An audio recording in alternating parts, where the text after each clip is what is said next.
Ooh, hey, what is up? A little bit of an impromptu, unplanned stream here. Didn't even put it in the community post. But right off the bat, a little bit of housekeeping here. You can probably notice that my setup is doing all right now. And just right off the bat here, I hate to disparage a wonderful company like Alphabet that makes this wonderful video hosting platform, the best in the world as far as I'm concerned in YouTube. But that browser, Google Chrome, that gave me some real headaches last week in respect to trying to stream. And actually, I downloaded Firefox for a different reason. And very coincidentally, luckily for me, this setup works for this stream. So I'm pretty happy with that.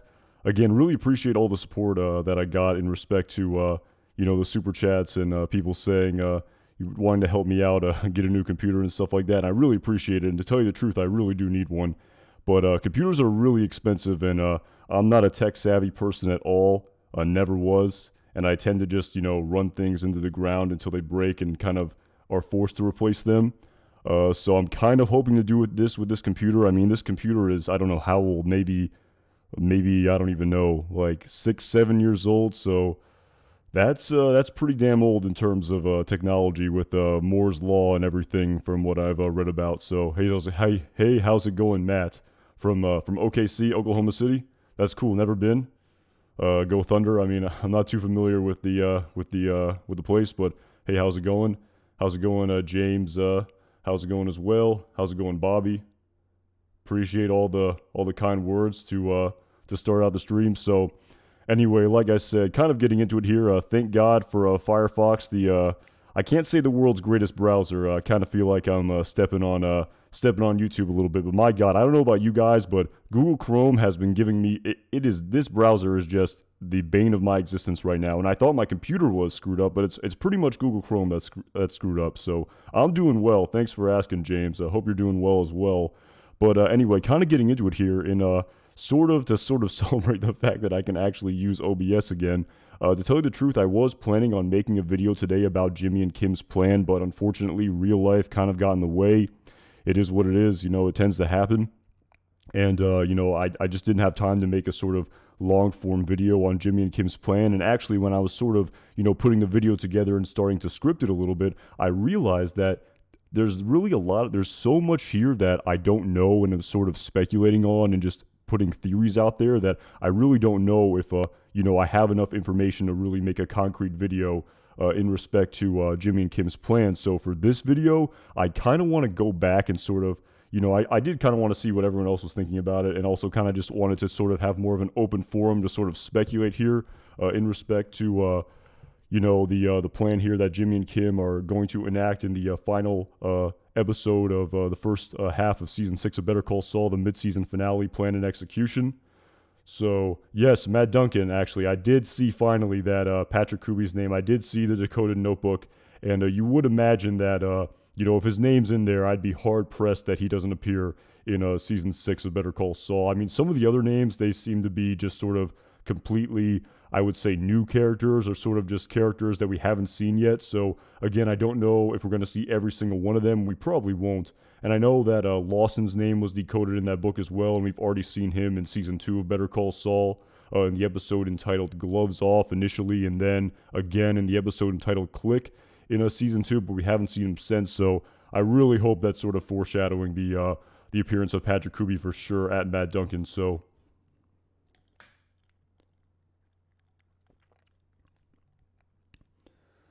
but yeah, it's kind of getting into it here. I have some images pulled up anyway, if I can pull it up without a problem. And sort of just going back to, there's a lot of questions I still have here about Jimmy and Kim's plan that I believe is on this, it's on this board here. I probably should have brightened it a little bit. But again, it's June 18th on Monday in the Better Call Saul universe. It's D-Day. And of course, I guess sort of getting into this one, when we see Jimmy see the judge here, again, I don't want to butcher his name. It starts with a C. It's an Italian-sounding name, but we see the judge here with the cast on his arm, and this causes Jimmy to absolutely panic here. He's in the liquor store. He's about to buy the Zafiro Añejo to sort of, celebrate, the sort of coronation of the successful completion of their plan. Hey, how's it going, David Hawkins? A little bit of an impromptu stream tonight. But yeah, so after he sees this judge here, he then goes into the car and then he just screams the F word. And if I'm not mistaken, is that the second F bomb that we've gotten so far in season 6 of Better Call Saul? He definitely screamed the F word. YouTube doesn't like it when you say it at the very beginning of your videos. That was one, and definitely Nacho saying you twisted F to Hector. I think those are the only two we've gotten this season. Someone can correct me if I'm wrong, but those are the only two that I've seen so far. They use it pretty sparingly, but that's neither here nor there. But anyway, following him seeing this judge in the liquor store, kind of getting ahead of ourselves here, he then calls Kim and says flag on the play, basically saying that he didn't shave his mustache, the sort of contingency that they were sort of prepared for. But unfortunately, he has a big cast on his arm, and this is right here is the money shot here. Is that they say when he looked at all of the pictures, and of course this appears to be their actor for sure that they hired in the episode entitled Axe and Grind when they were filming with the University of New Mexico students. And again, just sort of to kind of not beat around the bush here and really sort of try not to bury the lead, when I saw these photos here that looked exactly the same as the photos that Howard Hamlin were looking at in his office at HHM with his private eye, the red flags went off immediately in respect to when we saw this boxing match, we saw the aftermath of this boxing match here, when Jimmy and Kim are laying in bed, Kim says to Jimmy, what comes next. And I did wonder if whether or not, Howard figuring out the plan was part of the plan. And in hindsight, it definitely appears that way for sure, just based on this, the fact that Jimmy has these photos here. And it seemed to be part of the plan for Howard to hire this PI following his realization that Jimmy was trying to assassinate his character. But the question here is how, again, this is where, again, it's sort of a gray area here where are they in cahoots with the PI here? Are they somehow going to, display these photos to Howard Hamlin that they have and make it look like the PI gave it to him? Again, when we see him going over these photos in his office, he's going over them with the PI. So you would imagine if he saw these photos, these fake photos here that Jimmy created, likely with Kim and the University of New Mexico law students and this actor, of what appears to be the judge who's the judge of the Sandpiper Crossing class action lawsuit settlement, making it look as though he's taking a bribe from Jimmy. Again, apparently, I guess they want Howard to react to this in some way and maybe confront the judge, and also in conjunction with, making it look as though Howard Hamlin is under the influence of cocaine or something to that effect. And again, we see, the D-Day board here with, the Red Bull and the drug trial and the timing. And we see another thing here that says, I think, delivery method over here.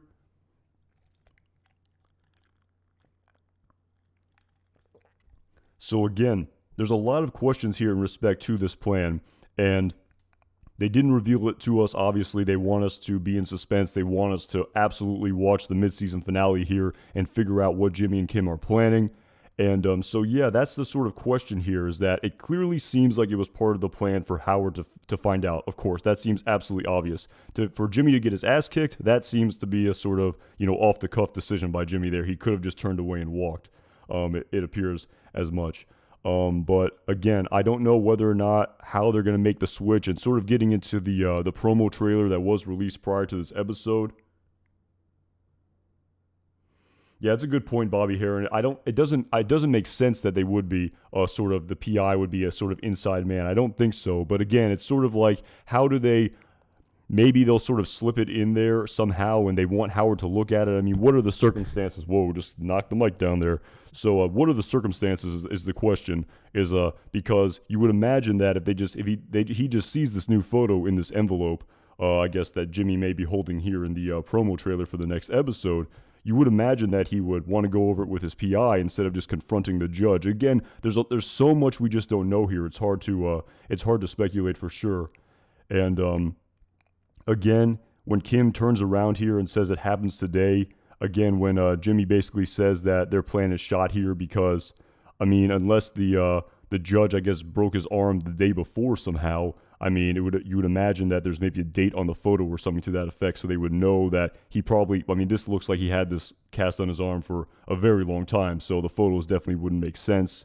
if this happened just a few days ago and he doesn't have the cast on his arm, as Jimmy said, you can see his arm clear as day. So Howard would definitely know that this is some sort of fabrication here. And we even hear Jimmy say that it's a good thing that he saw him in this liquor store, because if he didn't, that really would have sunk them. This sort of fake photo that they put in here, maybe that would have lost, all plausible deniability for Jimmy and Kim. But there is a really interesting piece of dialogue here in this scene when this cashier gives this wine to the judge, and he says it's all paid for. It's all paid for, excuse me. So again, you don't know. Again, you do wonder. There's so much going on here. Was this like I do remember someone commented in my review that the odds of Jimmy running into this person at a liquor store just seem astronomical in the grand scheme of things. So you do wonder, the fact that this wine is already paid for. Maybe maybe Howard sent him there. Again, I'm really putting on my conspiratorial cap here, and we really don't know the answer to a lot of these questions. And it's something that I'm really excited to see in the mid-season finale for sure. Hey, Dubelo, how's it going? A little bit of an impromptu live stream here for sure. After I figured out that it was my browser that was the problem, not so much my computer. But anyway, sort of getting into the promo trailer that was released following that information, we see. I kind of just want to focus on the plan of Jimmy and Kim here, and we see them again. There's definitely. Kim saying it happens today, and she makes an absolute U-turn, throw completely, just sort of, what's the term I'm looking for here? Just completely, not caring about the Jackson Mercer Foundation and the funding she's hoping to get for her pro bono practice. And there's a couple of interesting shots here. I should probably mute this. We can definitely see it's probably going to be hard to stop on here. Again, there's one shot here of appears to be someone in a dark room, if I'm not mistaken. I think that's what you call it. Again, oh god, it's gonna be hard to find. I don't know how I'm gonna find this. I don't want to play. Here we go. But there's definitely someone here in a dark room. I think you would imagine that this has something to do with altering photos. Again, I'm not really sure about the sort of physics behind this. So you would imagine that I guess they're trying to reshoot the scene here, because I think I'm pretty sure there's another scene here of Kim saying action with she being with the University of New Mexico students. Again, we see Jimmy in here and what's clearly appears to be the University of New Mexico. He's most likely signaling towards one of the film students. And then we later see, if I can find it. Man, these scenes are hard to find. But I don't want to play the video. But if we can. I don't know if I'll be able to find it, but there's definitely a scene here of Kim saying action, and you can see at least the sound guy and the camera guy filming something, and again I guess they're really sort of trying to, I guess at the last minute. I mean, that's the tagline for this episode. Jimmy and Kim deal with a sort of last minute snag in their plan, and despite the fact that their initial plan is completely ruined, as Jimmy said, Kim says that it happens today, and she turns around and really, I guess, trying to just jerry-rig this plan at the last minute, just really trying to figure out a way to, I guess, reshoot this scene or something to that effect. Again, we don't know if there's also a video involved here in addition to these photos, because we see these photos here. But we definitely also saw the film crew with the camera, so there's likely also a video component here, as we can see by this promo trailer of the exact scene I cannot find. Again, we see this scene here, what appears to be Kim smiling at Jimmy, acting very sort of cavalier, very lighthearted. Again, couldn't surmise what's going on there. And and also in respect to the cocaine, you do wonder sort of, I believe there's the shot here of delivery system on their it's hard to see, delivery method maybe on this blue post-it note down here, and you do wonder how they're gonna get that drug into Howard's system of this thing that feels like 2 Red Bulls on an empty stomach, as the vet Caldera said. So yeah, pretty interesting to sort of just surmise here what's going on. Again, I really don't know. I don't know about this drug here that they got from Caldera. I don't know the sort of validity of it. I don't know the delivery method, as they say. Again, there's the term drug trial here. I guess in the grand scheme of things, you do wonder if the plan is going to be a success, just based on everything that we've seen so far, and just basically using the backstory of Saul Goodman as a sort of guide. You would imagine that, this plan is not going to be successful for sure. We don't know at the end of the day. Again, people have speculated on the ultimate fate of Kim Wexler as well. I've seen a lot of theories out there floating around saying that she's going to end up in prison somehow. Again, I'm not really sure if I buy that. It feels a little bit of orange is the new black to me. Again, I don't really know if that's the sort of ultimate fate for Kim. It's definitely possible. Again, maybe I haven't sort of ruminated on it enough, and maybe I'm missing a sort of angle here or something to that effect, but yeah, Double O, the photo with the blood on his hair. Again, I made a video about that, about whether or not it's a literal red herring. I guess it wouldn't be literal; it'd still be figurative technically. But yeah, I did see that for sure. It almost seems a little bit too obvious to tell you the truth. I know there's a lot of things that have been tweeted out there. I think the Better Call Saul Twitter page tweeted something with Lalo Salamanca with the caption of "If looks could kill." Again, I don't know if that has anything to do with the Howard Hamlin storyline, but you do wonder. I mean, maybe you wouldn't imagine that he's sensitive to caffeine. That's the thing. In the previous episode, Axe and Grind, I remember Caldera specifically said that, it depends how sensitive you are to caffeine, the effects of this drug. And we can definitely see that Howard Hamlin appears to be a coffee drinker. No, was he a coffee drinker or did he drink tea? Again, I'll have to go back to it, but I mean, we don't know actually. I guess it could have been an herbal tea. I'm not really sure. I mean, he made that sort of coffee drink for his wife with the peace sign in it. But again, we don't know his sort of reaction to caffeine, so maybe he'll have a adverse reaction to it, and he could die somehow that way. But again, I'm not too sure about all this. And again, when I tried to make a video about this, there was just so much I didn't know that I just sort of on top of the fact that today was kind of crazy. But again, I just felt like there's just not enough here for me to sort of make a concrete video, and I'm really just sort of just kind of riffing off the top of my head. Hey, Justin Cruz, how's it going? Frank Murr, that's a really interesting point you bring up there about Lalo dying in the next episode. And I definitely remember, I think some people were talking online about how, maybe Lalo would die in Axe and Grind or something to that effect. And again, I kind of thought about this, and I was thinking about the fact that what if the big plot twist is that Lalo dies in episode 7. Again, I did hear some things floating out there that maybe that Tony Dalton wrapped up his filming on episode 11, so you would kind of wonder how that works out if he's, he seemingly wouldn't die then. But actually, this scene actually kind of made me, the idea of Lalo dying in the next episode actually made me think about a very interesting episode in season 3 of Breaking Bad, the Caballo Sin Nombre. Oh, Devante Moricki, that would be 3 suicides in Better Call Saul. Yes, it would. Yes, it would. It would definitely be, I mean, depending on, I really appreciate the super chat, by the way. Thank you so much, man. Again, it would definitely just kind of be your interpretation of it, whether or not it would be continuity, literary continuity, or maybe it would be redundant. Again, I don't know about if Howard takes his own life. That's for sure. Or are you talking about, I was talking about Lalo maybe dying in the next episode. And again, I don't know if I see it. And I actually was going back and watching the episode entitled Caballo Sin Nombre. Hey, Brian, how's it going? Hey, Beetle, thank you so much for the kind words. But someone kind of brought up the question of whether or not Lalo Salamanca would die in the next episode. And I was rewatching in season 3 of Breaking Bad the episode entitled Caballo Sin Nombre. And it was actually really interesting. Vince Gilligan talked about that episode. And of course, at the very end of the episode, Walter White breaks into his own home after Skyler kicks him out. He proceeds to shower. And then, of course, the cousins come in and prepare to execute him very dramatically. They have the axe. They're sitting on the bed waiting for him to come out of the shower. And then they're obviously going to ambush him. And we see here, Walter White is completely vulnerable here. This situation is completely out of his control. There's nothing in the world he can do to save himself here. Nothing in respect to his intelligence or his ability in science can save him. And the point that Vince Gilligan was sort of getting at here is that he didn't really like these scenes where the audience knew things that Walter White didn't. And so we as the audience knew that Walter White was in trouble, but Walter White didn't, as opposed to sort of Walter White scheming on screen and the audience sort of not understanding what he's doing until it's completely displayed to us.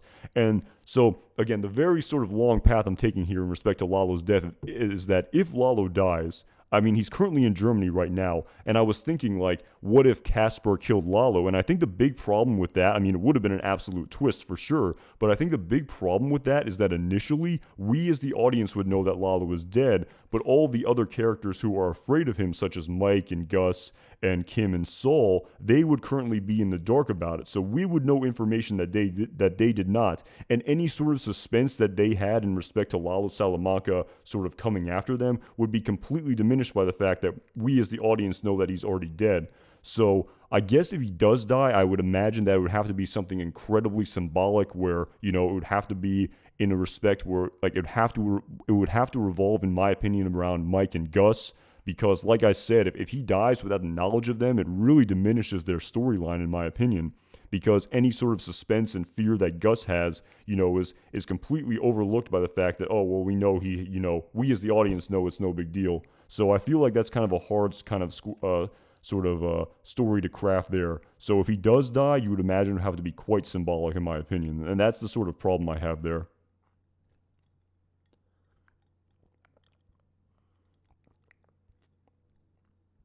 Kickflip Demon. Yeah, I did talk about that a little bit earlier in respect to maybe he has an adverse reaction to caffeine.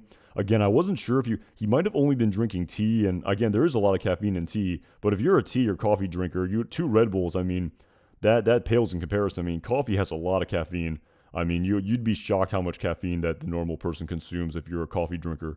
So, I mean, two Red Bulls is nothing, but I guess if you're really very sensitive to caffeine, maybe it would have an impact on you, at Kickflip Demon. And at Ludwig Mises. So, yeah, that is an actually interesting point, Sam Jimenez. Saul has to gain some weight for the second part. That's actually kind of an interesting point. And again, this is actually kind of a cosmetic thing, and that this kind of made your comment sort of made me think about this. Yeah, that's a good point. Slaint Math about maybe it was chamomile, but I would have to disagree. Kickflip Demon. You'd be surprised. In an 8-ounce Red Bull, there's only 80 milligrams of caffeine, and that pales in comparison to your standard Starbucks cup of coffee. So, I mean, I again, maybe I'm wrong about that, but I've definitely noticed that, Red Bull is, I mean, there's other stuff in it like taurine and things of that effect, but you'd be surprised. There's not that much caffeine in Red Bull. Two Red Bulls, 8.4 ounces, is just like 160 milligrams, and I feel like most cups of coffee have more caffeine than that, but that's neither here nor there.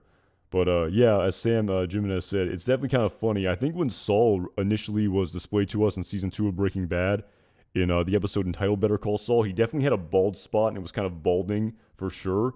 But then over the course of Breaking Bad, I think I said Breaking Bad, if you go back and watch like Saul Goodman over the course of season 3, 4, and 5, I definitely think that, again, it's definitely cosmetic, and likely the sort of hair and makeup team for the people running the show definitely covered up the bald spot, if you will. So again, I mean, that's just sort of a little cosmetic thing. I mean, if you go back and watch Breaking Bad, I mean, Walter White's teeth get progressively unbelievably better. He has very kind of stained teeth, and they're actually kind of, somewhat crowded and crooked. But by season 5 of Better Call Saul, his teeth are completely straight and white.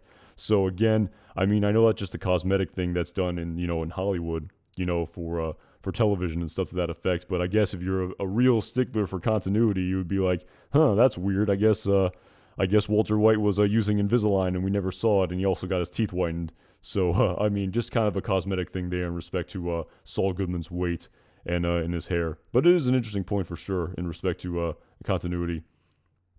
Yeah, again, Gus's hair, I mean, again, I feel like, yeah, that's a good point. I mean, I'm not too really concerned with the hair. It's definitely darker. If you watch over the course of Breaking Bad, he definitely goes gray from season 2 to season 4. I think likely, I mean, the literary vessel is all of the stress that he's dealing with, probably in respect to, the cartel and Hank Schrader story, trying to figure out his, his identity.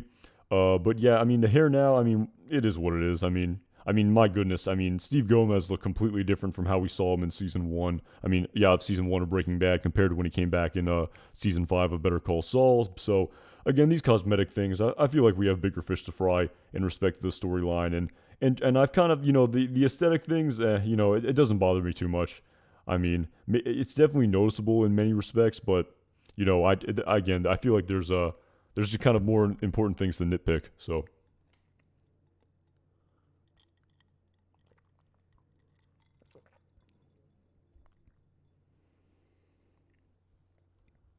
Yeah, Kickflip Demon. It definitely seems like I don't think I just don't see him dying. I could be completely wrong, but I don't know. Part of me just doesn't see it happening.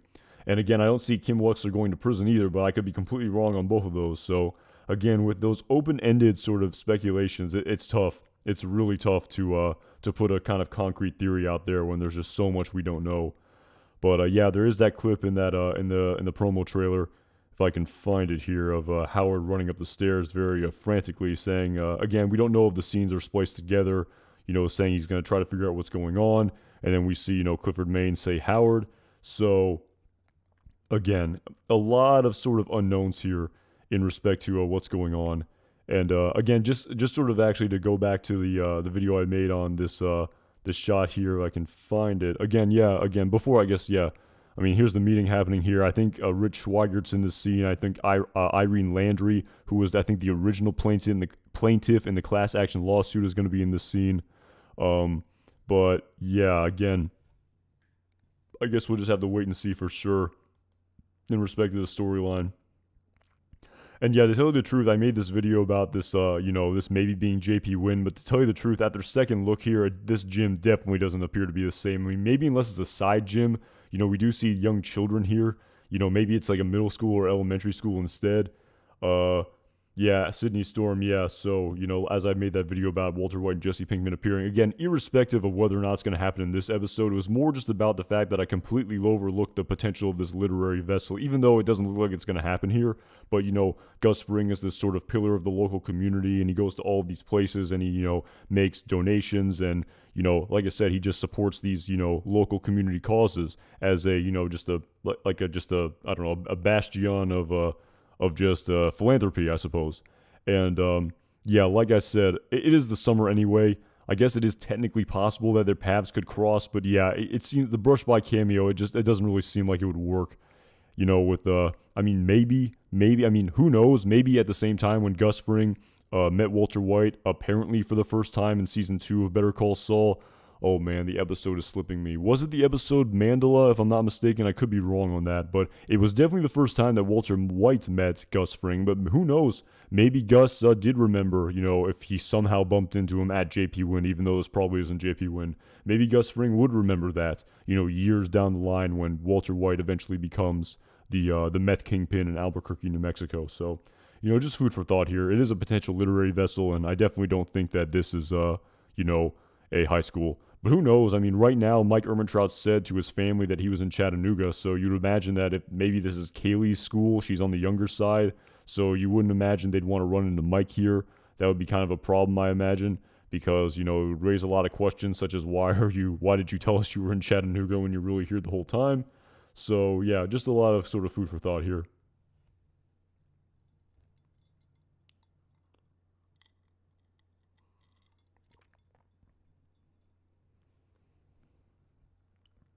Again, it's possible Sam Jimenez. I mean, he said he didn't really work with Crazy 8 that much in the in season 1 of Breaking Bad, and I believe Cats in the Bag, or I think it might have been Cats in the Bag, that episode. He did say he worked with Emilio.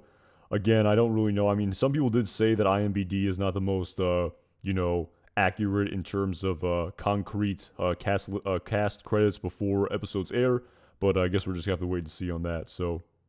Hey, how's it going, Agent Neptune? From oh, and hey, how's it going, Jim from Atlanta? How's it going? Is Gus gonna box Cutter Lalo? Again, I don't know. I don't know if Lalo's death is gonna be in that vein for sure. I feel like that was kind of safe for Victor. I mean, if you mean figuratively, maybe figuratively he may box Cutter Lalo. I definitely think it's possible that Lalo dies. In respect to the fact that, the super lab finally gets built, and Gus Fring even said we cannot continue as, we were until Lalo was dealt with. And he definitely is on the case. He knows that Gus Fring is planning something. So again, I mean, it's kind of interesting. The cartel already thinks he's dead too. I mean, the only person who knows is Hector. So that actually is an interesting aspect of the storyline about how if Lalo dies, the cartel already thinks he's dead, so that won't really raise a lot of red flags there. It will only be sort of, Hector's reaction to all of this.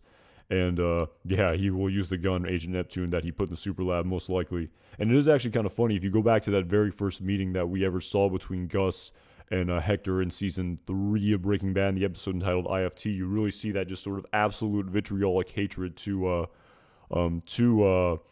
directed towards Gus Fring from Hector. And so you imagine that maybe if Lalo did die there, it's sort of him just kind of giving him the dagger stares. But you would imagine. But here's the thing, though. The problem here with that seemingly is that if Hector knows that Lalo is still alive, and if Lalo dies and Hector figures out, like you'd imagine he would tell the cousins, and the cousins maybe would have taken retribution on Gus, but they were totally sort of cordial enough in that meeting in the episode entitled IFT at their trailer at the Los Pollos Hermanos distribution center. So a lot of sort of nuance and details that I feel like they have to sort of take into consideration in respect to Lalo's seemingly inevitable death. You never know. I did surmise that when Gus Fring said in season 4 of Breaking Bad in the episode entitled Crawl Space that now the Salamanca name dies with you, like it's a little bit of a Princess Bride here, but like due to the fact that Hector knows that Lalo is still alive, but Gus also knows, but Hector doesn't know that Gus knows. Maybe when he says that, it is true that everyone else dies, but Hector still knows that Lalo is still out there. And of course, his reaction would be that way. I mean, he would not be upset when his grandson was dead and the entire cartel was dead, even if Lalo was still out there. And that's technically possible, I suppose. But again, so much nuance here to sort of speculate on. So, it really is. I mean, it's kind of crazy. I mean, you're watching these storylines, and you really have to recall events that happened like so far back in Better Call Saul, as well as sort of the backstory of Breaking Bad to really sort of put everything together. So who knows? I mean, maybe Lalo's death is too obvious, or who knows? But at the same time, they put that gun there in the super lab, so you'd imagine it would have to come back and have a big impact in the storyline. So again, just can't wait to see what happens.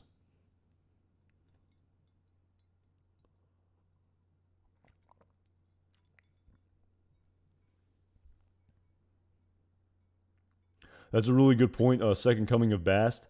Maybe the sort of caffeine will cause him to be more jittery and maybe have less composure or something to that effect. That is possible. I just don't see him having a sort of heart attack from that caffeine. I mean, I guess it's possible. Maybe I'm overlooking something, but again, it's at the end of the day, we really don't know, and we could just go back and forth with the speculation. So. Connor the Esquire has a great question about Kubi. Again, I don't know how they would incorporate him. Initially, it appeared that they were planning on having him be the PI that Saul hires when his PI Mike couldn't work for him when he was down in Mexico getting his R&R in the episode entitled Dedicado a Max. That appears to be the initial sort of vessel by which they wanted to bring him into the storyline. But of course, with his not his filming conflict, but with his personal life conflict, they had to write misdirection in that storyline. So again, my guess is as good as yours. I'm not really sure what the literary vessel will be. Oh my goodness, Pickle Cinema. Thank you so much for the super chat, man.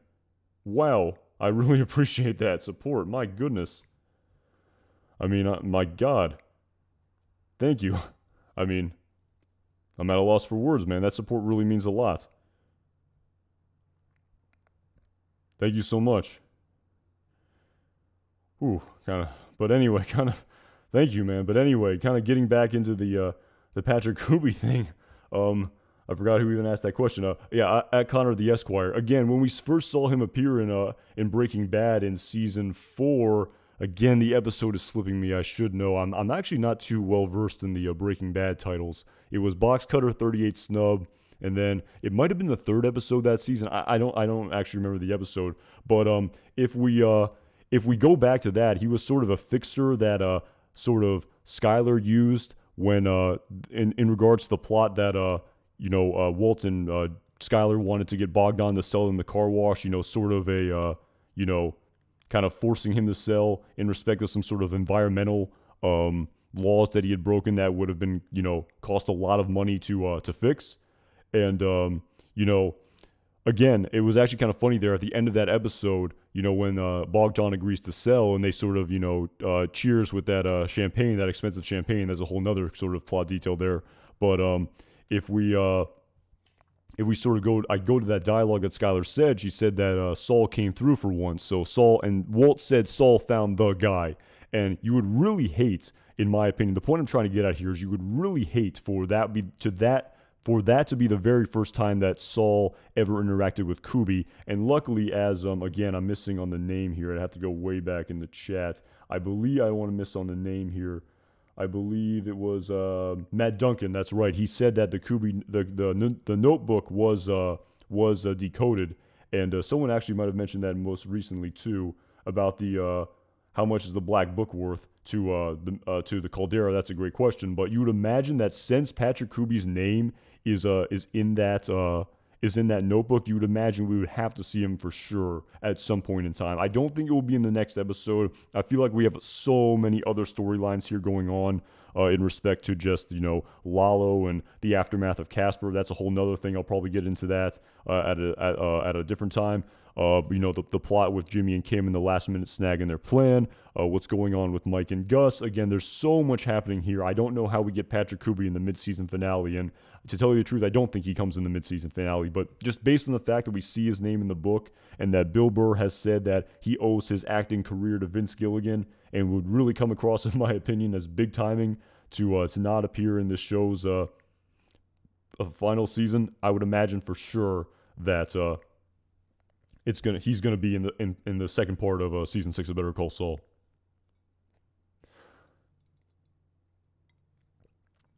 And Sam Jimenez, if you're talking about the length of this mid-season finale, again, I would imagine it's going to be at least an hour long. I think the longest episode of Better Call Saul has been about an hour. I think an hour exactly, right around there. So I feel like the last couple ones have been on a little bit on the shorter side, but hopefully this one will be about an hour. I feel that makes sense to me. Not Lalo. Tony Dalton did say there's a big surprise coming in this last episode. So what that will be, you would imagine if that is Howard's death, it would kind of feel like a little bit out of place for Tony Dalton to say that when his storyline really couldn't be, at least seemingly, more separate from Howard Hamlin's storyline. But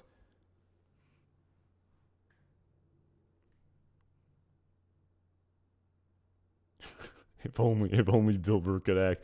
He even said as much on the Rich Eisen show about how people always say, you would have been, you were so great on Breaking Bad, and his response is, you would have been great on Breaking Bad. Whoever's talking to him, saying you just stand on the X, say what they say, and you sound and look like a genius. So, yeah, if he does come back, I'm pretty sure he's going to be bald for sure. That's for damn sure.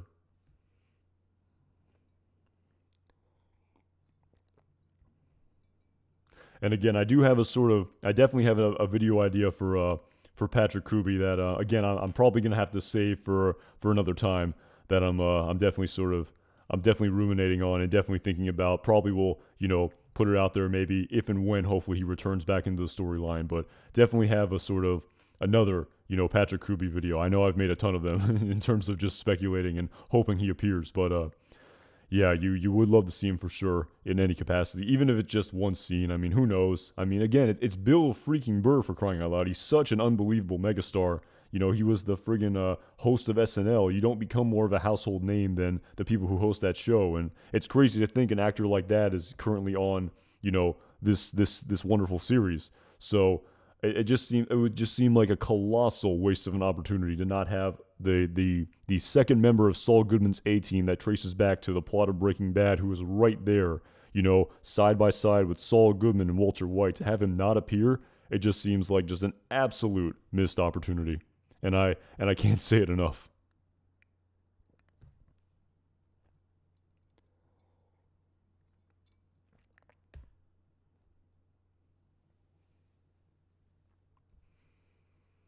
L. Nussenbaum. I think I did hear that somewhere that Bob Odenkirk was an SNL writer. So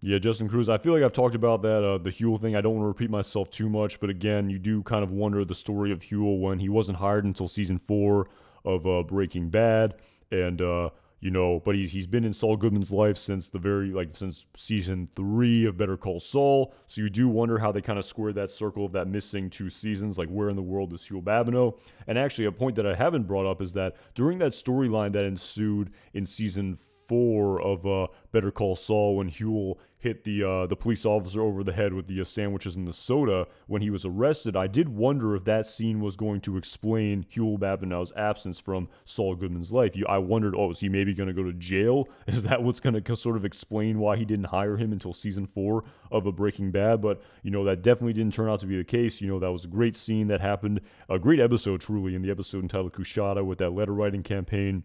I don't know if it's a letter writing campaign, but the sort of, fake letter writing campaign, and with the website, really sort of great storyline that ensued there. But again, that's a great point you bring up, Justin Cruz, is that, you wonder, where was Huel? Where, he clearly hired him, at least it looked like, when he, after Mike threatened to break his legs in the episode entitled Full Measure at the end of season 3. But you wonder, based on the backstory we've seen so far in over the course of 5 seasons and a half, I guess, of a Better Call Saul, you would imagine that as soon as Saul opens his practice, he would hire Huel right away. Excuse me. So you do wonder if they're going to sort of explain why he seemingly wasn't hired until season 4 of Breaking Bad, and maybe it would also explain why he's so much thinner than he is right now. At Trish D, thanks for the analysis. Been watching for a few weeks and only signed up this week to like and subscribe. Thank you so much, Trish. I really appreciate all the support. Again, it is really humbling, the kind words that everyone says. I'm really kind of humbled by the fact that people like the content I put out there. Again, and people like to what I have to say about Better Call Saul. It does mean a lot. It's definitely not something I expected when I initially started this channel many years ago, and I just kind of even now it's like it's just more of like a hobby, and like I genuinely love talking about this show. I hope it comes across that way. I mean, I feel like a lot of people talk about certain things just because it's popular, and they talk about things just because they want everyone to it would just get more like views and stuff like that because it's popular. But I genuinely talk about this show because I genuinely love it. And ever since I started watching Breaking Bad all the way back in 2012 and, rewatching it, and, when Better Call Saul came around, I genuinely love this universe. And, I know there's stuff out there that's more popular than this, but again, if I made, I wouldn't want to make content about that because I don't have as much passion for it. And it would be obviously clear in the videos I made.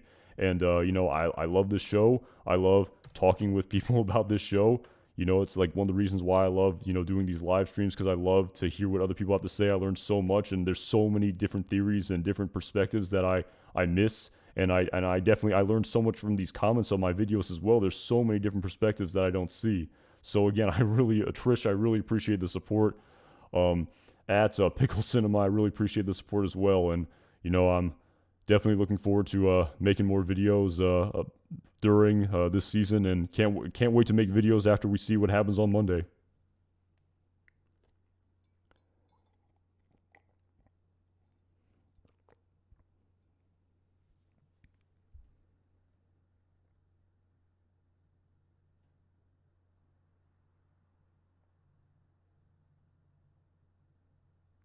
At Trish D, I'm sorry, I don't really understand that comment. Is that a show? I'm not really sure. I'm sorry, I don't really understand that comment. If you could clarify a little bit, I'd be happy to respond. So.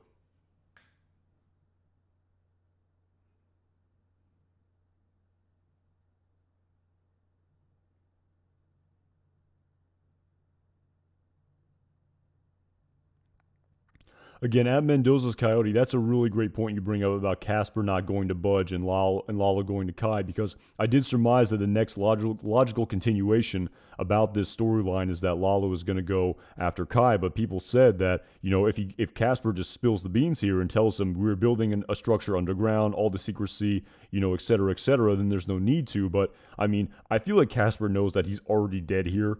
And again, I don't know. I don't want to go too much down a dark spiral and about as a one Bolsa talked about good deaths and bad deaths. Again, you do imagine what's going to happen here. You do imagine if Lalo will torture the information out of him, or how sort of Casper, what the next continuation is of this. I mean, I guess if Casper spills everything, that's proof. So again, I don't know if the storyline of Casper is over yet per se, but any more of his storyline is going to be quite tough to watch for his character. I feel like there's nothing good that will come out of his storyline that will continue after this, no matter what he does. But you would imagine that he's not going to spill everything, because again, that would seemingly, then the story would be over seemingly. I mean, maybe he can go back to America then, and maybe he'll get killed, as someone also suggested earlier in the stream. But yeah, it's a really good point. And if he doesn't give up any information, then Kai is definitely the next domino to fall. At Trish T, Severance on Apple TV. Okay, definitely. Again, I'll have to check. Again, there's so much good TV out there for sure. I'll definitely have to check it out based on your recommendation for sure. I'm definitely a type of person who likes to get really immersed in one show as opposed to sort of like that's the thing. When I watch a show, I kind of get really, really into it. So that's why I don't get a chance to watch a lot of them. But I'll definitely take a look at that for sure. I definitely think I saw some ads for something about. I think if you're talking about Ben Still, again, maybe I'm not thinking about the same thing, but I'll definitely check out. I'll definitely check out that show. And thank you again so much for the support. It really means a lot. At Big Boy G, yeah, he doesn't know too much about the lab. You wouldn't imagine he knows what he's building, but he could tell Gus, I imagine that, we were building a stiller. Okay, that's what I thought at Tristy. Okay, that maybe I did hear about that show. Okay, appreciate that. But yeah, at Big Boy G, again, yeah, he knows they're building an underground structure. You wouldn't imagine that he had any idea it was going to be a lab, of course. Secret underground construction project. And it was actually interesting. We saw that when they were dropped off in the middle of the desert to fly back to Europe, they did come in that Lavanderia Brillante van. And you could clearly see it on the outside. And they rode in that van every single day. So you'd imagine that they got some looks of that when they were riding to and from it. So he could give up that information of Lavanderia Brillante. And that's a big pull right there. You are right on top of the lab, literally speaking, and figuratively. So you would imagine maybe he comes back into America in the next episode if Casper gives up that information. So, again, that's a really great point about, Casper not knowing about the lab, but he knows about the construction project. And as Lalo said to Hector Salamanca in the episode entitled 50% Off in Season 5 of Better Call Saul, he surmised that Gus was building either a lab, a vault, or a tunnel.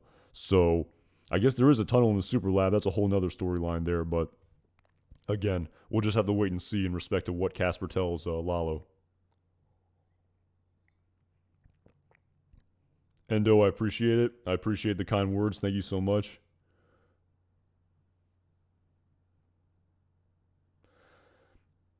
At Richie MC, we are currently a Monday's episode will take place on June 18th, 2004, because I believe that is what I believe in the episode, and it might have been Rockin' Hard Place that Kim said or Jimmy said that D-Day was June 18th, and we're currently in the year 2004, so it's June 18th, 2004 at the start of Monday's episode at Richie MC.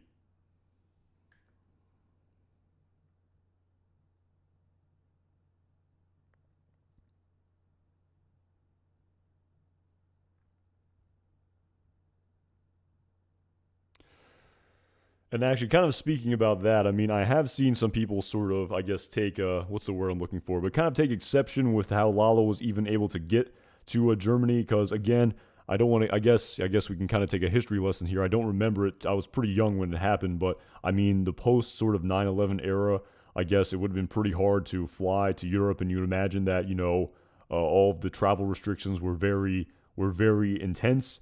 And I also think that like all these additional restrictions, I don't want to get too much down the rabbit hole here, but I mean all these additional restrictions also came into light as well. Again, I'm not sure. I'm not sure if 2004 was before or after when they limited the size of the bottles you can take on airplanes. That was in just at some point in time during the 2000s. I remember because of some sort of nefarious motives, they had to limit the size of the bottles to 3 ounces. So again, there was all this sort of restriction on travel, but who knows? Maybe Lalo took a boat there. I mean, I guess it's possible. I mean, we can totally just speculate all day and take artistic licenses. Unlikely, but I mean, I don't know if we're going to get a step-by-step basis on how we got to Germany. How he was able to acquire the things like cars and guns and stuff to that effect. And it just kind of open-ended here, and I think it would just be up to us to interpret. Because I definitely don't think we're going to get a sort of step-by-step process. But it is kind of interesting to think about.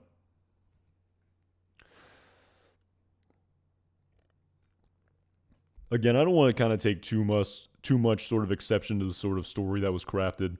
And again, I definitely heard this is actually a different point also that I was thinking about as well, about how people saying, why did Casper hit Lalo with the base of his axe? I mean, to kind of paraphrase Lawson here in season 4 of Breaking Bad in the episode entitled 38 Snub, when he said to Walt, are we strictly talking defense here? because if you're not a convicted felon, you may want to, save yourself a felony 2 spot for carrying a firearm with a defaced serial number. And if you're not a convicted felon, maybe you're best served bearing your arms within the confines of the law. And basically talking about how, basically saying this is the West, boss, this isn't a retreat jurisdiction. If someone steps to you hell-bent on doing you bodily harm, it's your sort of God-given right to square your feet and shoot to kill. And probably constitutional right too. Any jury in the world, like basically what I'm getting at here is any jury in the world in the United States would probably view Casper's situation as self-defense.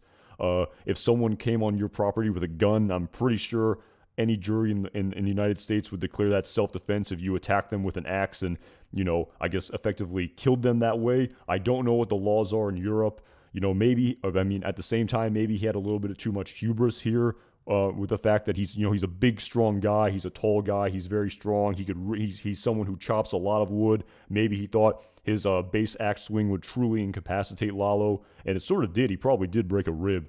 And, so much so that it let his guard down. He got his eye slit and he's likely now dead. So, again, I don't know. Maybe if he killed him, he would have never found out who he was. And maybe that was a little bit of hubris on his part. And, again, I don't know what German self-defense laws are or wherever he is in Europe. I don't know the laws there. That's a good point, Mendoza's Coyote. I don't know what self-defense laws are like there. You would imagine, again, in the United States, that would definitely qualify as self-defense. But again, I don't know about Germany, and also, like I said, maybe there's a little bit of hubris, and also he wanted Lalo to speak about what he was doing, and I don't think he wanted to kill him either. That's a great point. I think Kickflip Demon and someone else wrote that as well about how Richie MC has said Casper's not a killer. I definitely don't think he wanted to kill him for sure. So again, a lot of sort of artistic sort of speculation here in respect to the storyline that ensued. So.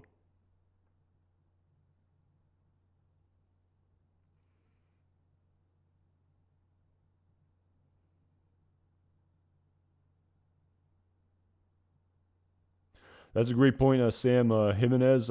He did say, I think, F Bolsa, F Eladio, kind of who cares about them? This is more about the Salamanca thing that's going on right now.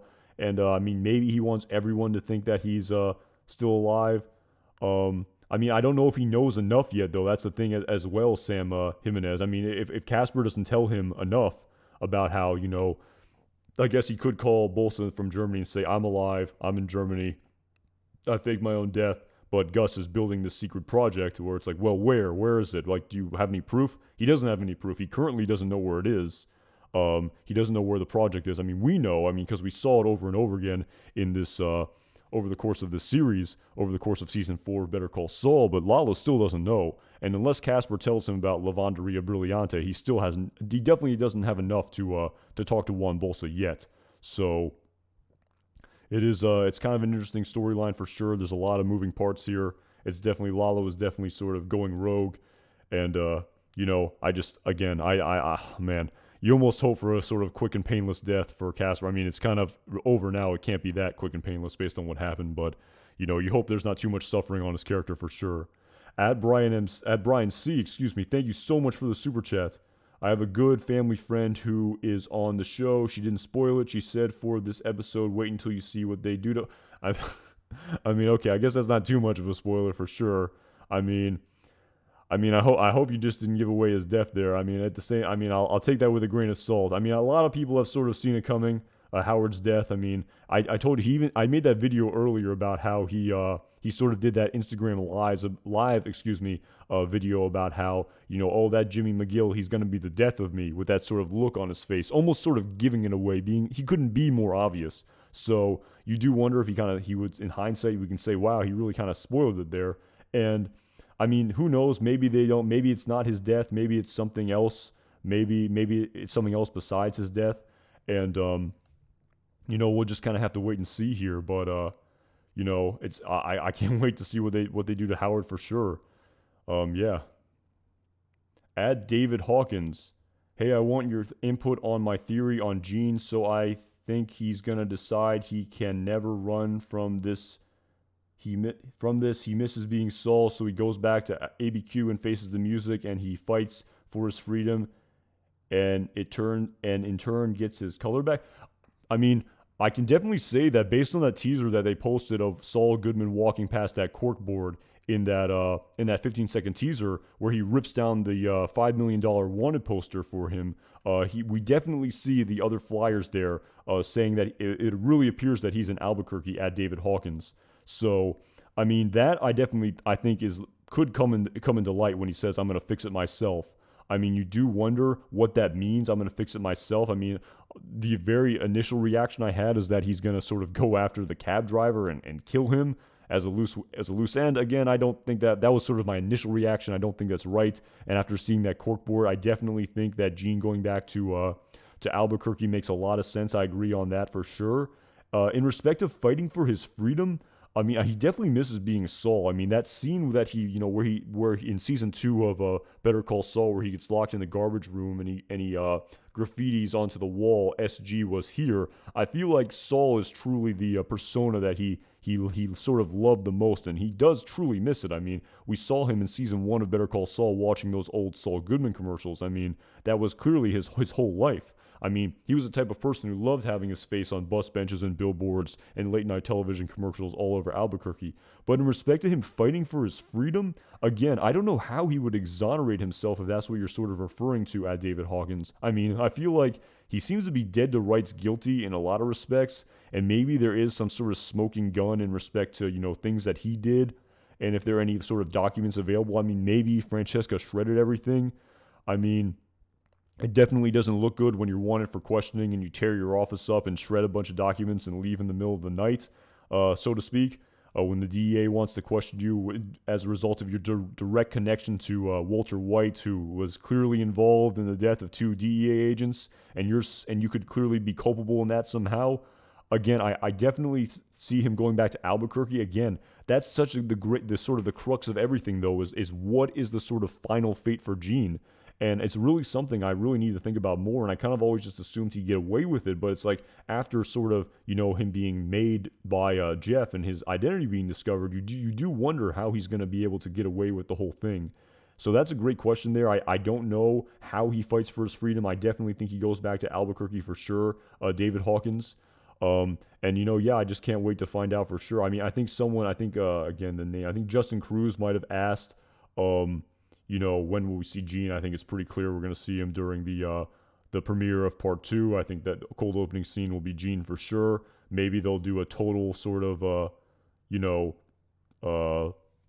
surprise where the whole episode will be Gene oriented. And I don't know if I see that. We'll probably only get the cold opening scene, but who knows? And yeah, David Hawkins, I'm definitely really coming around to that theory of him going back to Albuquerque.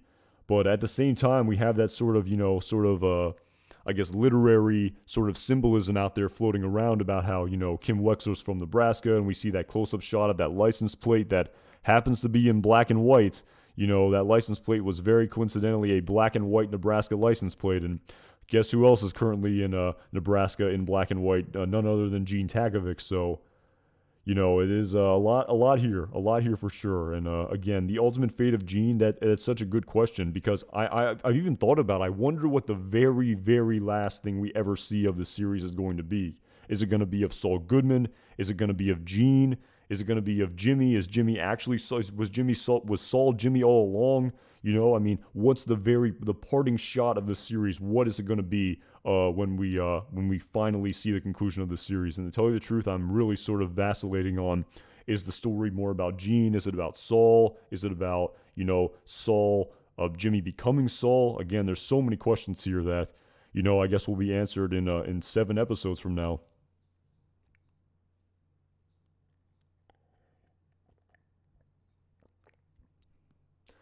Jimmy is dead. If that's a sort of existential sort of statement there, Beetle, I'd have to sort of agree with you to an extent. But, maybe Jimmy's there all along. Again, there's the sort of whole theory about whether or not, the Saul Goodman thing is just a persona.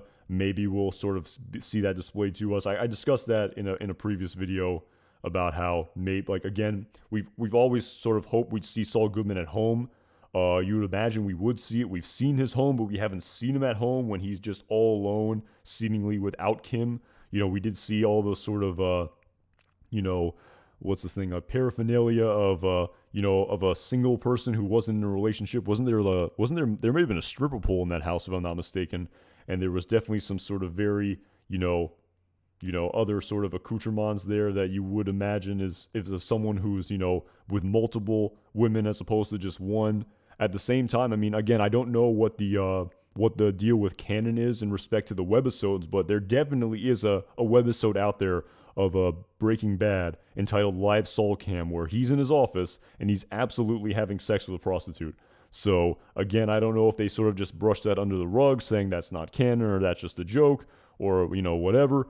But you do wonder if that sort of went into the sort of mind of the creators when they were crafting the storyline, about, Saul is definitely someone who, gets adjusted to completion by his Vietnamese chiropractor and whatnot. So, again, and how that sort of maybe alters the sort of fate of Kim. And I even talked about it in my video yesterday about that sort of clearly piece of throwaway dialogue in respect to Kim saying her father loves Ice Station Zebra. And, speaking in the present tense like her father is still alive. But based on everything else we've seen of this sort of more very dark, adverse, nuanced childhood that Kim Wexler had, it's almost as if her mom she was raised by a single mom.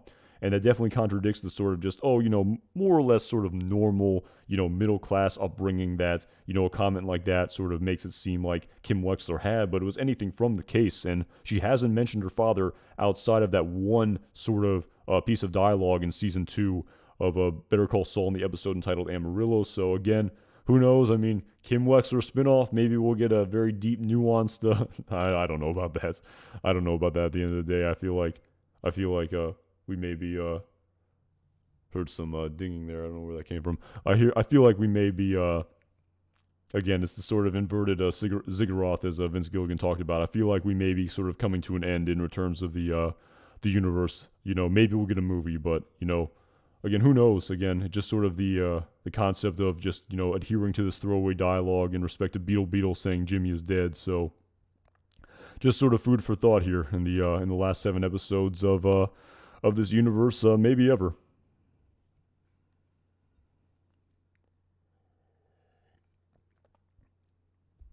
That's a great question, James Madalena. Didn't he do another am I crazy, or did he do another show completely unrelated to this universe, if I'm not mistaken? I have a name in my head, but I don't even know if I want to say it because I could be completely wrong. But I thought he did a completely different show other than this. I mean, I didn't watch it. Maybe I should. I don't know if it got a lot of acclaim or anything to that effect, but maybe I'm completely wrong. Maybe I'm thinking about something else. So I'm not even going to put it out there. But yeah, it's a good question. I mean, who knows what other... I mean, there's definitely a demand for The Wire at Beetle. But there's definitely more of a demand for this universe for sure. I mean, they're even doing, this Slippin' Jimmy spinoff. They're definitely doing, there's other sort of extensions of this universe, and they're definitely, maybe it was X-Files. Maybe that is what I'm thinking of. Yeah, I'm not sure.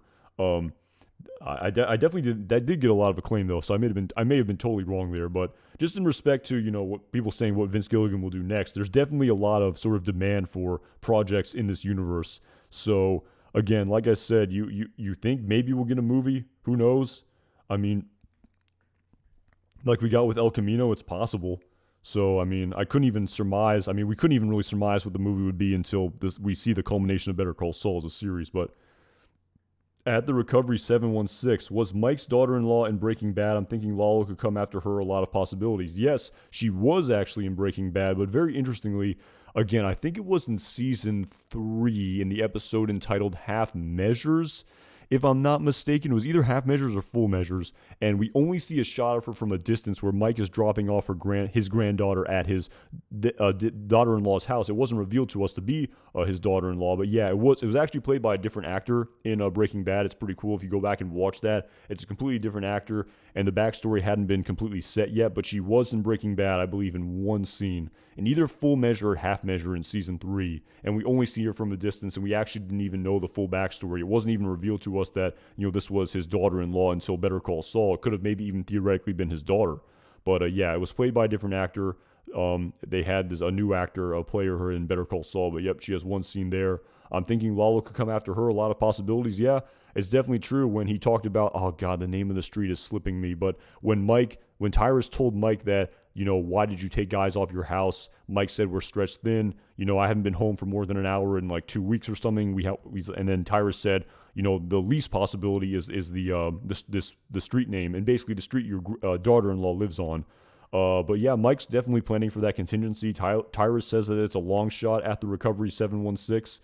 But yeah, it's definitely sort of that sort of fear that Mike had was absolutely instilled to the audience here in season 6 of Better Call Saul and Axe and Grind, and quite a very again, I thought that maybe Mike's granddaughter and daughter-in-law, the sort of the storyline has kind of reached this sort of it's sort of reached the point where it was in Breaking Bad, and maybe the storyline had sort of run its course, and we really didn't see any more need to see any more per se. But I actually really enjoyed that scene there where Mike is really sort of caring for his daughter-in-law and granddaughter, and really showing Mike to be this noble sort of person, despite the fact that he's doing these very sort of nefarious things for to take care of his family. But yeah, definitely a sort of I would almost even say touching scene there where he's like, talking to his granddaughter on the phone, and watching her through the window, just kind of, I don't want to get sort of too sort of savvy here, but, just a kind of a great sort of scene here to really just kind of show the sort of honorable character that Mike is, just in my humble opinion. Alameda, that's right, Alameda. Thank you, everyone. That was it. It was Alameda Street, yeah. That was it, Alameda. That's right. Thank you. I don't know who wrote that first, but Anton, you're lagging. Hope the stream's all right. Yeah, at David Hawkins, at Mendoza's Coyote, at Endo, at Agent Neptune. Yeah, and if I missed anyone, yeah, it was definitely Alameda. So thanks for stopping by, James Magdalena. Really appreciate it. Have a good rest of your night.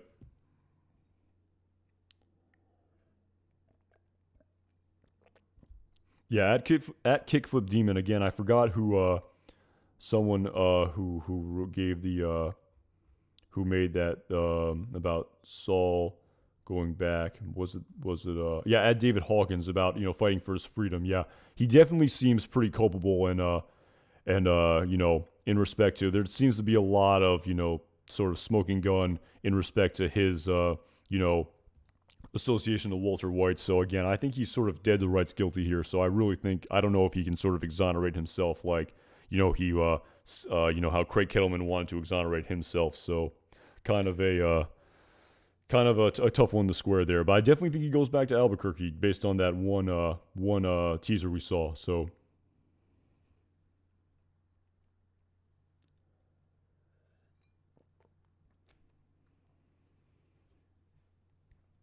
that's a great question, Justin Cruz. Whether or not Gene will face the music again, I don't know. I never really saw it again. To tell you the truth, I haven't really ruminated on it enough. I haven't really thought about what I want to see for these characters or what I think we'll see. I just feel like everything is just so open ended. It's just really hard to determine what's going to happen to all these characters. I've heard a lot of things saying that Kim will end up getting arrested. Again, I haven't really thought about it enough to form an opinion on it, but who knows who ends up in jail and who ends up, dead. So, a lot of mysteries here for sure.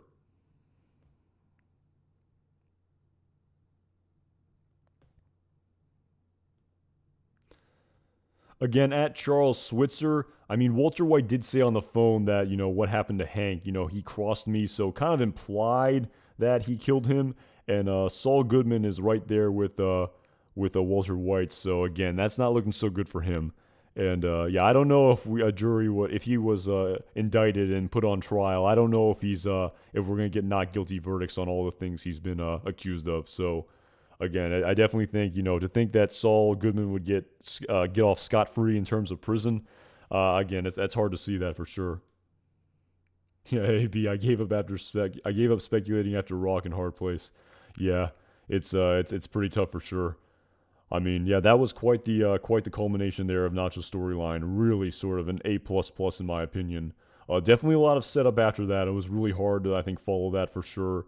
I definitely, I mean, if you look at the reviews on IMDb, I mean, in terms of just people rating the episodes, I mean, it almost feels like, I mean, I don't want to accuse them of this, but it's like, it almost feels like, I mean, I can't find a better term than this. It's almost kind of like you prematurely shoot your wad, to quote Tobias from Arrested Development. So it's like, It's like after you sort of you have this unbelievable sort of culmination in the third episode. I definitely thought to myself, how in the world do you follow this? And so it's almost like it's just so hard to follow that episode, and that's been without a doubt the best episode of the season, bar none. So I mean, there have been great moments after that in Hit and Run and in Black and Blue and Axe and Grind, but I mean, for goodness sake, I mean, Rock and Hard Place was just unbelievable. I mean, one of the best episodes I've ever seen of Better Call Saul, and just this all of the setup leading up to that in the previous two episodes were just unbelievable as well. So really hard to top that for sure. And again, we'll see what happens here in the final episode, and the viewing public will gauge it and they'll have their opinion on it, and then we'll kind of reset here for a couple weeks, and then we'll sort of get back on the grind in July, I guess, for the second part, the final six episodes, the sort of the final six episodes of this series ever. Kind of even hard to even say. So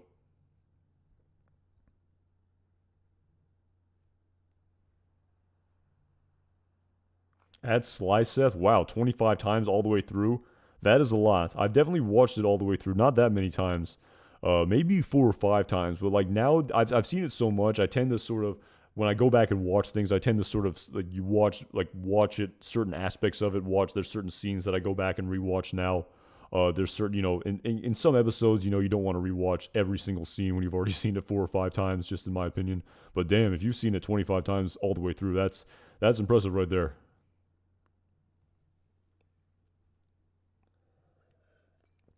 At Kickflip Demon again, I don't like to talk too much about like awards and stuff like that because it's kind of just a judgment thing at the end. It's completely speculative and it's just a judgment thing. But yeah, I mean, it makes sense to me. I mean, you would imagine. I mean, and again, as much as I don't like to speculate on it, you do like to see people like that rewarded for their work. And I think isn't Better Call Saul 0-37 in terms of Emmys? They've been nominated for like 37 and 10 or something like that.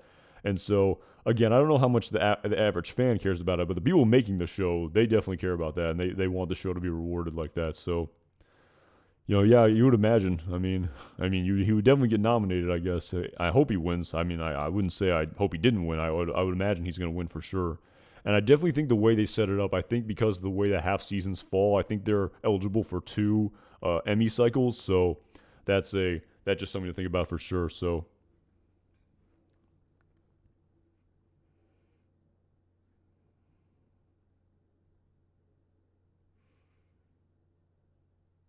what did you think about the Batman? I don't really watch superhero movies. I don't even know. I'm not even really sure what that thing you're referring to is.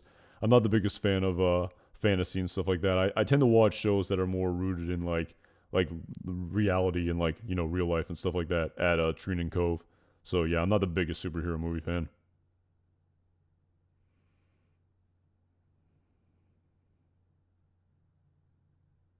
Yeah, at David Hawkins, I definitely saw a post on Reddit about how the viewership of Better Call Saul and Breaking Bad are almost the opposites. How Better Call Saul is literally going down into the right, as opposed to Breaking Bad that went up into the right, and how it sort of became a cultural phenomenon in the final season.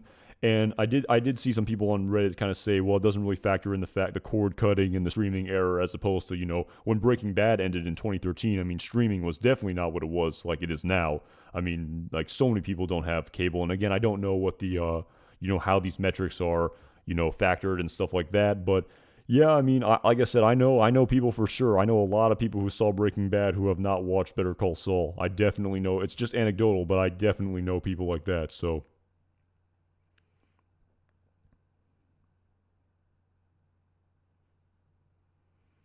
at Agent Neptune, I've never seen The Walking Dead. I definitely know it was super popular at one point, and I think the popularity definitely dwindled. I've never seen the show, so but yeah, if that's what you're referring to, at Agent Neptune.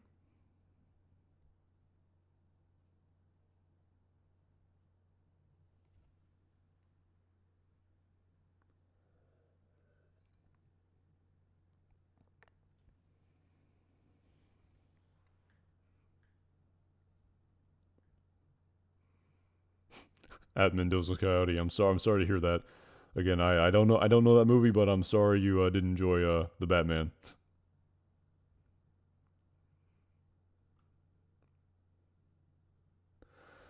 But yeah, I mean, there's still a lot of time here at David Hawkins. I mean, who knows? I mean, if Walter White and Jesse Pinkman really do come back in the next episode, you do imagine that's going to percolate the interest of Breaking Bad fans. And I really should have stuck with my initial theory all along. My initial theory heading into this season was that they were going to appear in. Well, I don't know if it was concretely my theory, but I definitely sort of thought about the fact that I won't take credit for this, but I definitely thought about the fact that it would make a lot of sense. It would make a lot of sense if Walt and Jesse appeared at the very end of the first half of season 6 of Better Call Saul to really gin up interest for Breaking Bad fans who haven't seen the show for part 2, where they'll watch the whole first season and then, okay, they'll watch the second season too because Walter White and Jesse Pinkman appeared.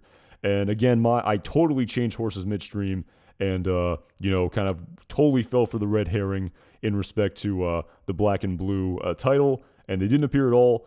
But who knows? Who knows? If they do appear, you imagine that's going to be a huge thing, and that's really going to, be a total cultural phenomenon. Maybe, I don't know. Who knows? Maybe it'll make the front page of a few, entertainment websites and stuff like that if Walter White and Jesse Pinkman appear, and maybe it will gin up interest in Breaking Bad fans. So, at Connor the Esquire, I think you've asked that question like 5 times. Again, I've sort of talked about the aesthetics here. Again, I feel like I kind of made my point there, but that's funny. You really are passionate about that question. Again, aesthetics or aesthetics, it is what it is. A lot of characters don't look like what they did in Breaking Bad. Again, who knows? I mean, Hugh Babineau has, that the weight gains, that one's actually, those aren't too hard to justify. People gain and lose weight very rapidly all the time.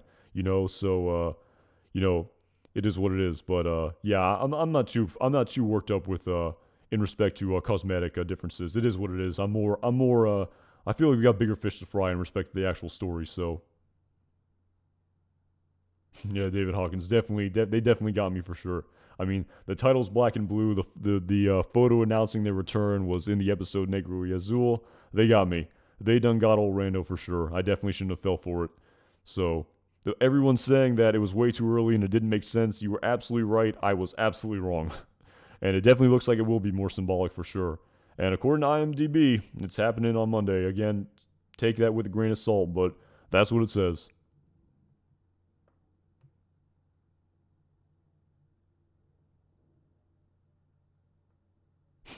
At Connor the Esquire, no problem at all, man. No problem at all.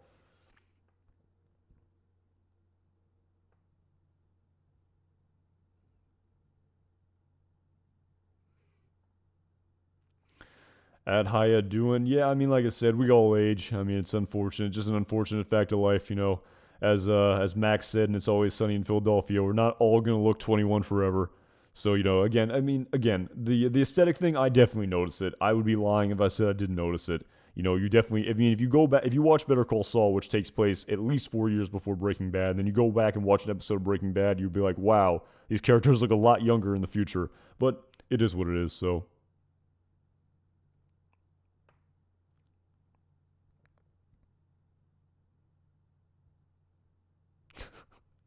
at Agent Neptune, man, that is too funny.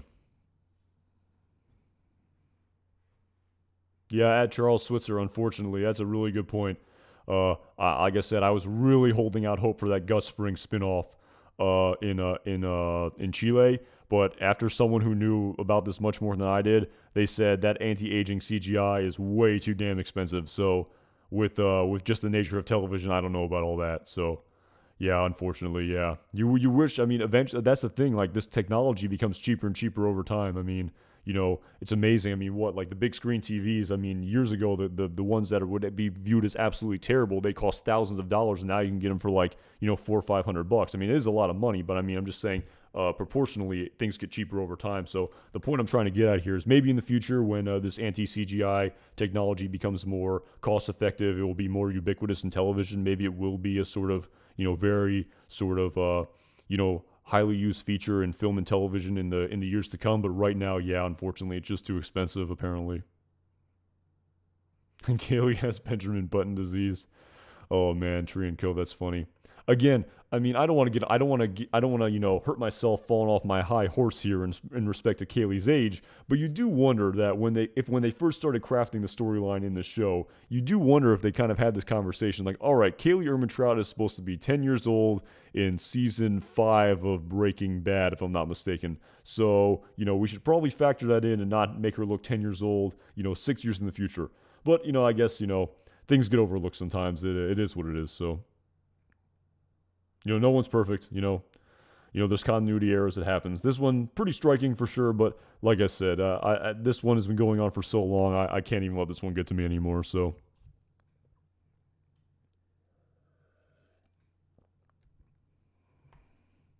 Nacho spinoff at Justin Cruz. I mean, he is on the younger side. It would have to be a prequel.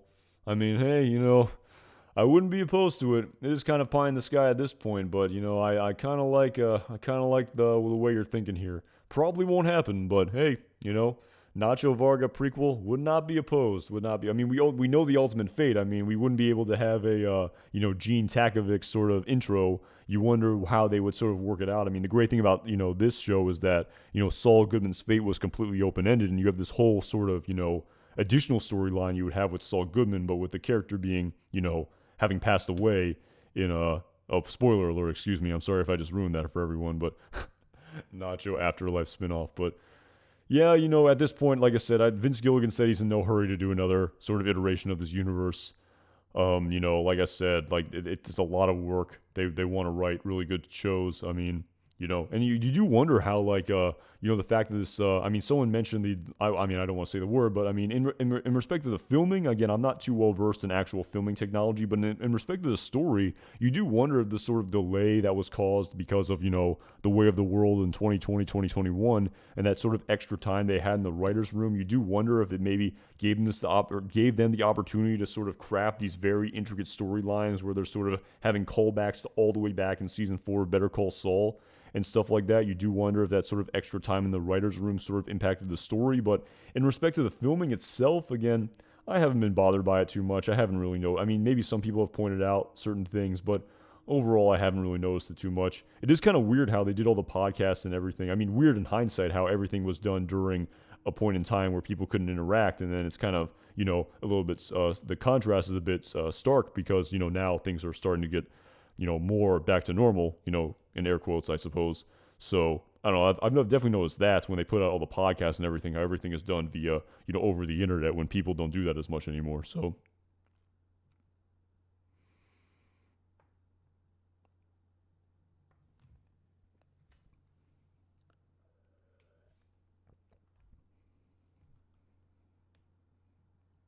And at David Hawkins and at Trisha, are you Trish? Excuse me. Are you referring to the poster of Gene wearing that red blazer? I mean, if that's what you're referring to, I've definitely thought about that as well. You would imagine that something would that would have to have some impact on the storyline for sure. And you would imagine that would have hopefully that's not a red herring also, you know. But again, at this point, I mean, we haven't even seen Gene Takovic yet. So again, I definitely know someone mentioned to me that colors are kind of viewed a little bit differently in Better Call Saul than they were in Breaking Bad. Where red doesn't really signify murder as much as it sort of just signifies criminality. I think that's straight from Peter Gould's mouth, if I'm not mistaken. So again, who knows? I mean, maybe it is sort of signifying criminality. Maybe Gene sort of going back into the sort of Saul Goodman mode. Again, people did sort of say trying to defend himself. Again, I don't know how he can defend himself in terms of the the consequences of the law. I feel like he's kind of dead to rights guilty on that, but maybe something in respect to him embracing his Saul Goodman persona outside of the confines of the law. Maybe it's definitely possible, but can't wait to see what happens.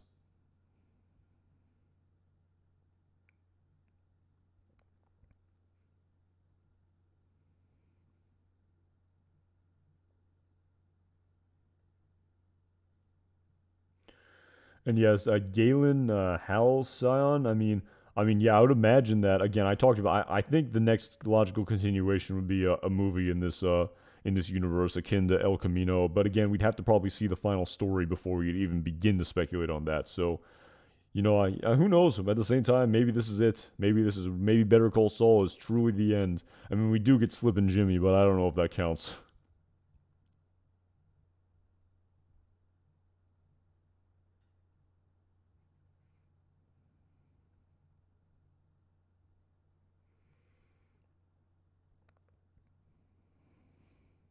Yeah, at Eric oh my goodness, I'm so sorry on this name, Marisis. Yeah, I mean, I feel like we'll probably get more information. Maybe, I mean, probably not another flashback to Kim's childhood. You wouldn't think, but maybe we'll get a sort of, you know, a more concrete reason for why that scene was displayed to us.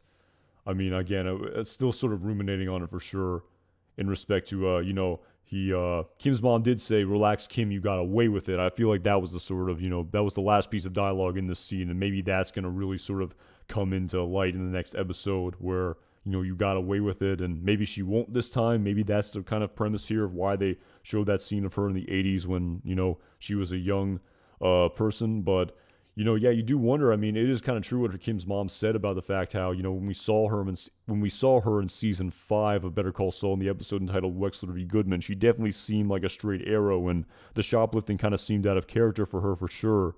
And you do wonder if it's sort of acting out or something to that effect. It really wasn't sort of outwardly revealed to us in that episode, but you know, we'll see. I mean, we'll see what we see for sure. And Kim's ultimate fate is definitely a big question in respect to what happens to her character. Is it jail? Is it something worse? Who knows? So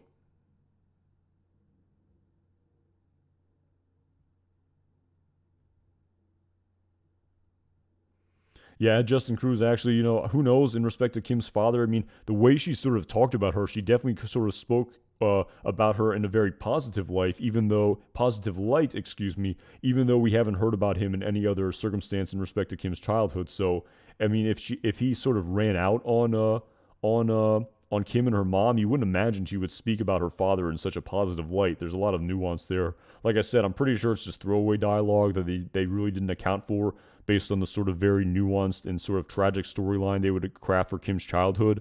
Sort of in the same way when they kind of gave away that throwaway dialogue of Saul catching his second wife screwing his stepdad.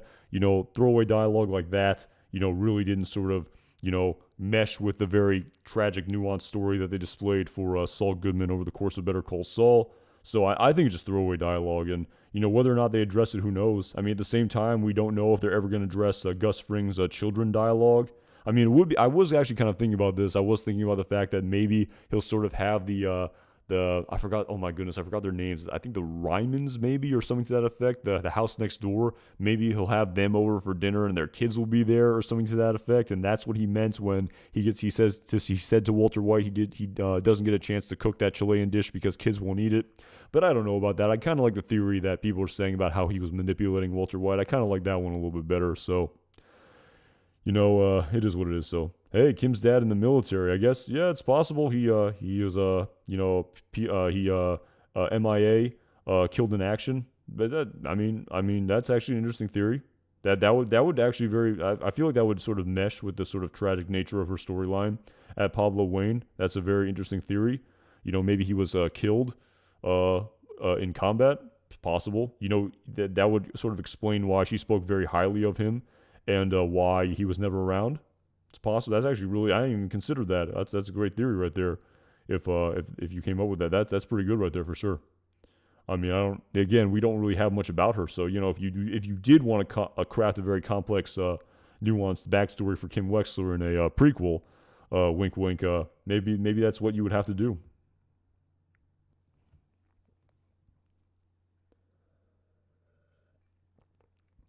Yeah, at Connor the Esquire. That's a great question. Again, the cold openings are some of my favorite parts of these episodes because it really just kind of sets the tone. You always wonder what the very first thing we're gonna see is, but who knows? So, you know, who knows for sure? I mean, I couldn't even speculate. I mean, there's no way I can speculate on the openings here. So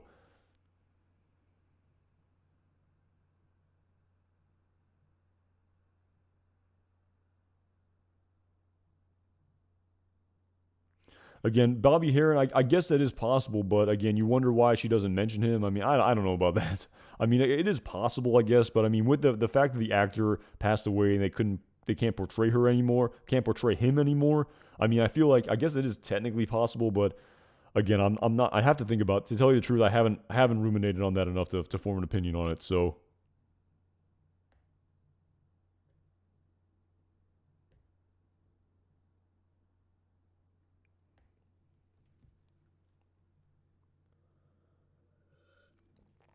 Big Boy G, yeah, absolutely. I think that could be the big cliffhanger. I mean, if you sort of his ultimate fate or whatever his fate is, this is the very last thing we see in this episode. Definitely can see that as a possible cliffhanger for sure. For sure. So, at 23rd Century Dude, yeah, I mean, I kind of talked about that at the very beginning of this episode, at the very beginning of the stream, about me just kind of speculating on Saul's plan. So yeah, I definitely might want to go back and watch that for sure. And I don't want to sort of repeat myself here, but I kind of talked about that at the beginning of the stream. So Lalo and Howard final scenes, yeah, definitely makes a lot of sense for sure at Big Boy G. So, but anyway, yeah, I think I'm gonna have to wrap it up here. It's getting about that time. But anyway, yeah, I really appreciate everyone for tuning in tonight. I really appreciate all the support and super chats. Again, like I said, I really hate to disparage a fine company like Alphabet who makes this wonderful website called YouTube, but my God, does this browser cause me problems of Google Chrome. And I'm really glad that I found out Firefox doesn't suck like another browser may. And who knows, maybe it's all my fault and it's totally user error, and I don't want to talk bad about a wonderful company like Google who owns YouTube. But anyway. Thanks everyone for tuning in at Richie MC. I will be planning on being live on Sunday night before the mid-season finale to kind of break down sort of the entire plot of this episode. Kind of looking at the photos and things that have been revealed. But yeah, that's the plan for sure. And yeah, I'll be live on Sunday night, and I'll be yeah, maybe Brian Miller. Maybe it is my fault. So maybe it's totally my fault. I don't know what I'm doing, and I don't want to disparage a great web browser like Google Chrome. So yeah, that may be the case, but again, I'm not really sure. But anyway, yeah, I'll be live on a Sunday night, and I'll also be live on Monday night to talk about this mid-season finale, and I absolutely cannot wait to talk about it. And again, thank you so much for everyone for tuning in tonight. Really appreciate all the support, and have a great rest of your evening, and I'll see you guys around.